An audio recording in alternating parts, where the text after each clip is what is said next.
Assalamualaikum warahmatullahi wabarakatuh. Selamat pagi anak-anak ibu semua. Apa kabarnya hari ini? Alhamdulillah, luar biasa. Allahu Akbar. Sebelum memulai pembelajaran, mari kita berdoa bersama-sama. Doa mau belajar. Bismillahirrahmanirrahim. Raditu billahi rabba wa bil islami dina wa bi muhammadin nabiyya wa rasula rabbir zidni ilma warzuqni fahma wa amalan salihah. Amin. Datang semua anak ibu hari ini? Ada yang gak datang? Siapa nak? Rizaldi gak datang. Oh, sakit dia. Oh, semoga yang sakit cepat sembuh. Jadi dia bisa datang kembali seperti biasa dan belajar dengan kita. Oke, sekarang ibu mau tanya sama anak ibu. Minggu semalam kita belajar bahasa Indonesia tentang apa ya?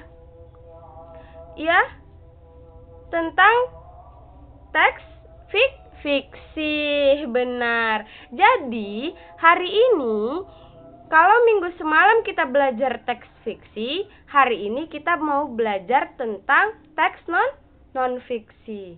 Coba ibu mau tanya sama nana ibu, apa itu teks? Apa ya itu teks? Ya, Raka?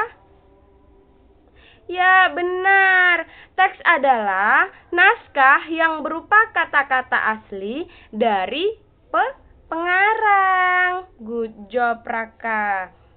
Dan teks itu terdapat dua macam. Yang pertama, pembelajaran minggu semalam, yaitu teks fiksi. Dan minggu ini kita belajar teks non-fiksi. Nah, jadi teks fiksi dan teks non-fiksi termasuk dalam dua macam teks. Oke. Ibu mau tanya, apa sih teks non-fiksi itu?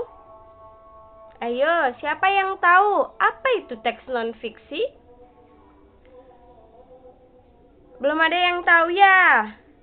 Oke, teks non-fiksi adalah teks yang dibuat berdasarkan fakta, kenyataan, atau hal-hal yang terjadi dalam kehidupan sehari-hari.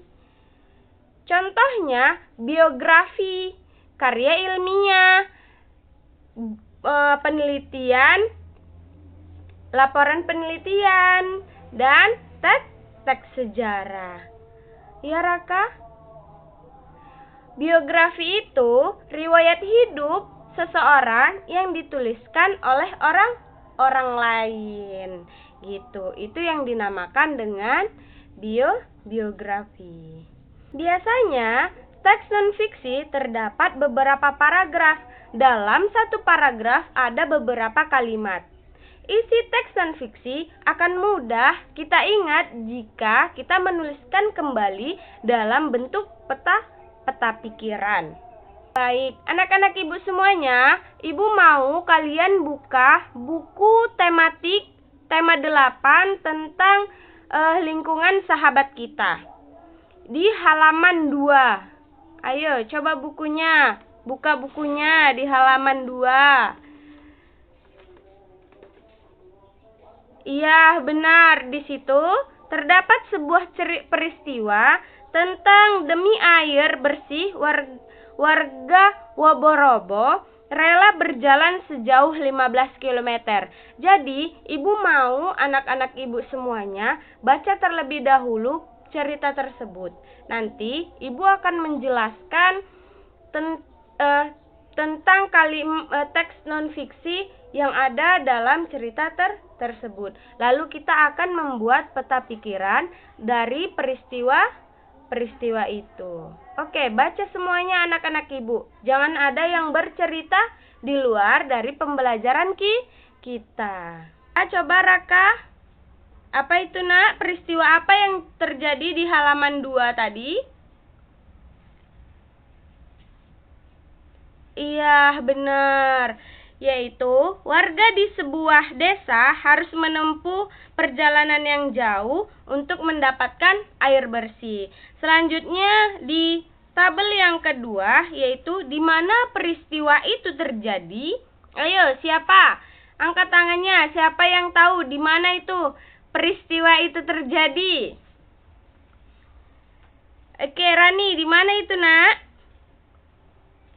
Ya, benar Rani. Peristiwa itu terjadi di Kelurahan Waborobo, di Kecamatan Betoambari, Kota Bau-Bau, Sulawesi Tenggara.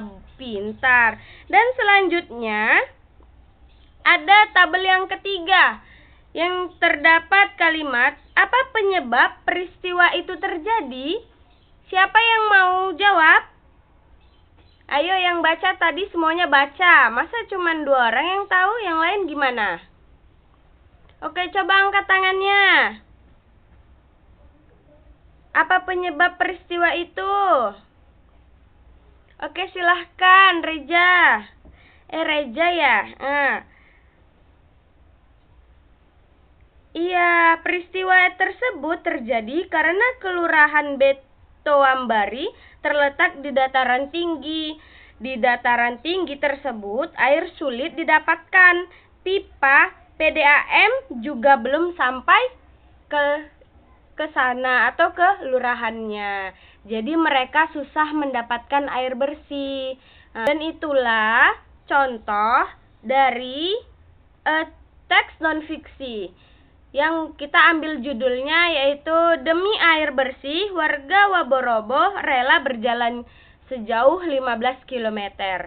Untuk kita mempermudahkan mengetahui teks non-fiksi, kita harus membuat peta pikiran.